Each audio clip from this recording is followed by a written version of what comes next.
naman naggamit agad ni Netherrealm. Mawawala na habang sa likod ng kinakaabit siya sa pagpapigilan. Pumasok na dito yung mga player na siya ka na makuha. Siba? Siba, hinahabol na nila.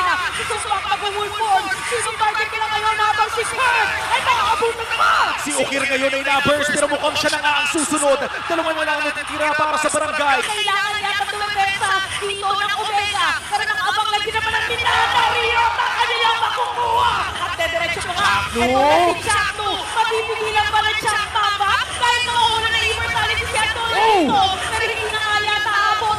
Dahil mag-isa na lang Joby Sanay! Joby Sanay! Mga players, pero magkinig. At nakakakilig talaga dahil mag-dedepensahan pa. Classic Omega defense ang ating nakita doon. Oh my goodness, tinayimin lang dito at hinintayin ni Mamba yung tamang opening and opportunity to use yung turret stage. Yakapin pa palayo yung minions. Sa Omega, Andorio, makikita na natin. Ang sakit! Nagsusumpalan din naman. Mamabaliktad pa nga yata habang si Chakno nakaabang. Job! Yung sumpak, medyo kalahati doon. Andorio nakuha na nila. Pero Netherrealm ngayon ang Minana. Buhay pa rin sila!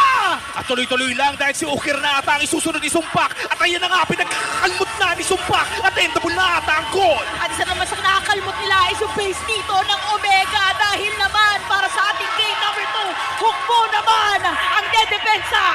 At hindi papayag ang hukbo na hindi aabot ng Game 3 ang ating unang serye ng last day ng season na to. Ang saya ng mga fans din natin dito sa shooting gallery. Nagsa-standing ovation na tayong lahat para dito.